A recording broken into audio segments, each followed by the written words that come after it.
Hello అండి, నేను doctor Nischala Reddy, infertility consultant, Juhi fertility centre, Hyderabad నుండి మాట్లాడుతున్నాను.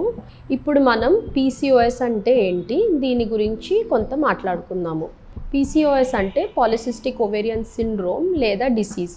ఇది ఒక క్రానిక్ లైఫ్ స్టైల్ డిసీజ్ అని చెప్పొచ్చు.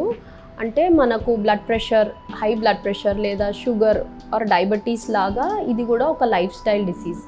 ఇది అడాలసెన్స్ అంటే చిన్నతనం నుండి మెనోపాజ్ వరకు, ముట్టు ఆగిపోయే వరకు ఉంటుంది. దీన్ని మనము ట్రీట్మెంట్తోని మొత్తం క్యూర్ చేయలేము, కాకపోతే లైఫ్ స్టైల్ చేంజెస్తోని అండ్ ట్రీట్మెంట్తోని దీన్ని మనం కంట్రోల్లో ఉంచవచ్చు. పీసీఓఎస్ ఎందుకని వస్తుంది, దీనికి కారణాలు ఏంటి? మెయిన్లీ జెనెటిక్ కాజెస్ ఉండొచ్చు, అంటే జనుపరంగా వచ్చిన కారణాలు ఉండొచ్చు. మన ఫ్యామిలీలో తల్లికి గనుక లేదా సిస్టర్స్కి గనుక పీసీఓఎస్ ఉంటే మీకు కూడా వచ్చే ఛాన్సెస్ అనేటివి ఎక్కువ ఉంటాయి, అంటే ప్రిడిస్పోజిషన్ అనేది ఎక్కువ ఉంటుంది. ఇంకొకటి, తల్లి కడుపులో ఉన్నప్పుడు, తల్లికి డయాబెటీస్ ఉన్నప్పుడు కూడా బేబీలో if it is a female baby PCOS వచ్చే ఛాన్సెస్ కూడా ఉంటాయని కొన్ని స్టడీస్ చెప్తాయి. అండ్ ఇంకొకటి వాతావరణం చేంజెస్, అంటే మన ఎన్విరాన్మెంటల్ ఫ్యాక్టర్స్, ఎస్పెషలీ మనము ఒబిసిటీ వల్ల, మనం తినే ఫుడ్ వల్ల అండ్ సెడెంటరీ లైఫ్ స్టైల్ వల్ల, ఎక్సర్సైజ్ లేకపోవడం వల్ల, ఇవన్నీ కూడా పీసీఓఎస్కి కారణాలు అని చెప్పుకోవచ్చు. ఒబెసిటీ అనేది ఎస్పెషలీ ఒక ప్రిడిస్పోజింగ్ ఫ్యాక్టర్, అంటే బరువు అనేది ఎక్కువ ఉండడం వల్ల, and junk food, dietary changes, and ఈ మధ్య మన ఫుడ్స్లో కూడా కొన్ని కెమికల్స్ వల్ల ఎండోక్రైన్ డిస్రప్టివ్ ఫ్యాక్టర్స్ అనేటివి ఉంటాయి. వీటి వల్ల అండ్ ఎక్సర్సైజ్ తక్కువ ఉండి సెడెంటరీ లైఫ్ స్టైల్ ఉండడం వల్ల ఇవన్నీ పీసీఓఎస్కి ప్రిడిస్పోజ్ చేస్తాయి.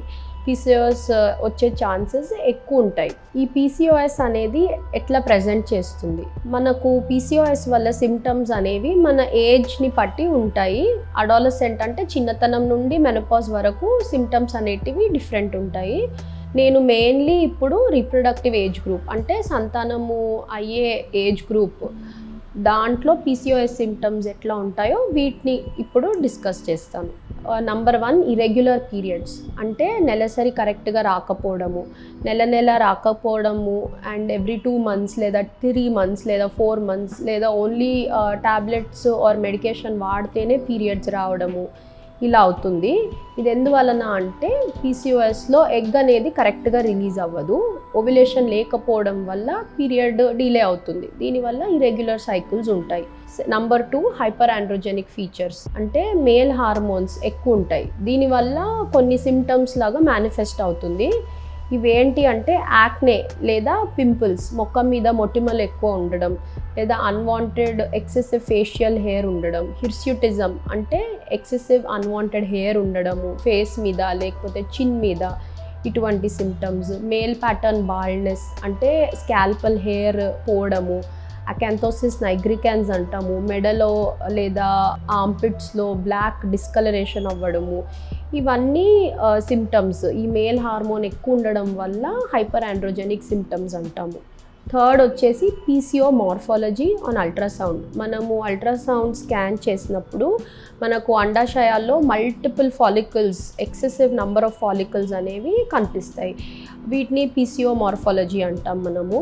సాధారణంగా ఆడవాళ్ళలో ఈచ్ ఓవరీలో 8 to 10 ఫాలికల్స్ అనేవి ఉంటాయి, ఆర్ 8 to 10 ఎగ్స్ ఉంటాయని చెప్పుకోవచ్చు. పీసీఓ పేషెంట్స్లో మటుకు ఈ నంబర్ చాలా ఎక్కువ ఉంటుంది, 15 to 20 ఆర్ దానికన్నా ఎక్కువ నంబర్ ఆఫ్ ఫాలికల్స్ ఉండవచ్చు.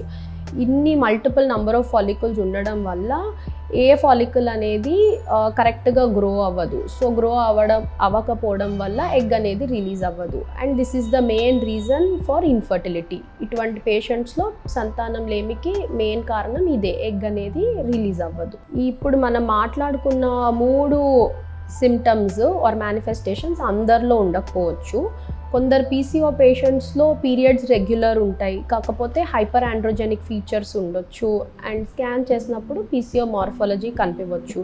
కొందరిలో ఇరెగ్యులర్ పీరియడ్స్ ఇంకా పిసిఓ మార్ఫాలజీ కనిపించవచ్చు స్కాన్లో, కాకపోతే వాళ్ళకు ఎటువంటి హైపర్ ఆండ్రోజెనిక్ ఫీచర్స్ ఉండకపోవచ్చు. ఇప్పుడు మనం పీసీఓకి ట్రీట్మెంట్ ఏంటి దీని గురించి తెలుసుకుందాము. ఫస్ట్ ట్రీట్మెంట్ ఏంటి అంటే లైఫ్ స్టైల్ మోడిఫికేషన్. ఇది అన్నిటికన్నా ఇంపార్టెంట్ చేంజ్. ఇది మనము డయట్ ద్వారా అండ్ ఎక్సర్సైజ్ ద్వారా, రెగ్యులర్ ఎక్సర్సైజ్ ద్వారా వెయిట్ అనేది తగ్గించుకుంటే మంచిది. చాలా వరకు పీసీఓ పేషెంట్స్లో బిఎంఐ అనేది చాలా ఎక్కువగా ఉంటుంది, ఒబిసిటీ అనేది ఎక్కువగా ఉంటుంది.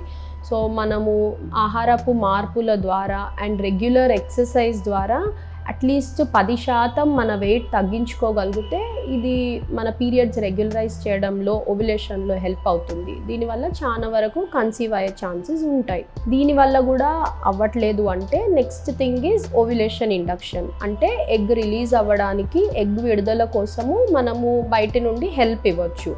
ఇది ఎట్లా అంటే ఐదర్ ట్యాబ్లెట్స్ ద్వారా లేదా ఇంజెక్షన్స్ ద్వారా. ఇది మన పేషెంట్ బరువుని పట్టి అండ్ పేషెంట్ బాడీ తత్వంని పట్టి మనం చూస్ చేసుకోవచ్చు. సో ఓవ్యులేషన్ ఇండక్షన్ ద్వారా మనము అండ్ స్కాన్స్ చేస్తూ మనం ఎగ్ అనేది కరెక్ట్గా రిలీజ్ అవుతుంది అని దాన్ని టైం చేసుకొని దెన్ న్యాచురలీ ట్రై చేయొచ్చు, లేదా ఐయుఐ కోసం అన్నా వెళ్ళొచ్చు. ఐయుఐలో సేమ్ ప్రొసీజర్ ఉంటుంది. ఎగ్ రిలీజ్ అయ్యే టైంకి మనము సిమెన్ ప్రిపరేషన్ అనేది ల్యాబ్లో చేసి డైరెక్ట్గా గర్భసంచి లోపలికి వేస్తాము. ఇంకొక ఆప్షన్ ఏంటంటే లాప్రోస్కోపిక్ ఓవేరియన్ డ్రిల్లింగ్. దీంట్లో ఏం చేస్తామంటే మనము లాప్రోస్కోపీ సర్జరీలో ఈ 2 ఓవరీస్లో, అండాశయాల్లో ఒక 3 to 5 పంక్చర్స్ చేస్తాం. అంటే లేజర్ ఎనర్జీ ద్వారా చిన్న పంక్చర్స్ చేస్తాం. దీని ద్వారా ఆ androgenic or male hormone environment అనేది తగ్గి సైకిల్స్ రెగ్యులరైజ్ అయ్యి ఓవ్యులేషన్ అనేది న్యాచురల్గా అయ్యే ఛాన్సెస్ ఎక్కువ ఉంటాయి. లాప్రోస్కోపిక్ డ్రిల్లింగ్ చేసిన నెక్స్ట్ 6 monthsలో ప్రెగ్నెన్సీ ఛాన్సెస్ అనేది ఎక్కువగా ఉంటాయి. ఇవన్నీ కూడా చేసినప్పటికీ ఇంకా కన్సీవ్ అవ్వట్లేదు అంటే then the next option is IVF. కొన్నిసార్లు పీసీఓ పేషెంట్స్లో ఎగ్ క్వాలిటీ అనేది తక్కువ ఉంటుంది. ఈ క్వాలిటీ లోపం వల్ల ఇవన్నీ మనం ఇందాక డిస్కస్ చేసిన ట్రీట్మెంట్స్ వల్ల కూడా వాళ్ళు కన్సీవ్ అవ్వకపోవచ్చు. ఇటువంటి పేషెంట్స్లో ఐవీఎఫ్తోని సక్సెస్ ఛాన్సెస్ అనేటివి ఆర్ ప్రెగ్నెన్సీ ఛాన్సెస్ అనేటివి బాగుంటాయి.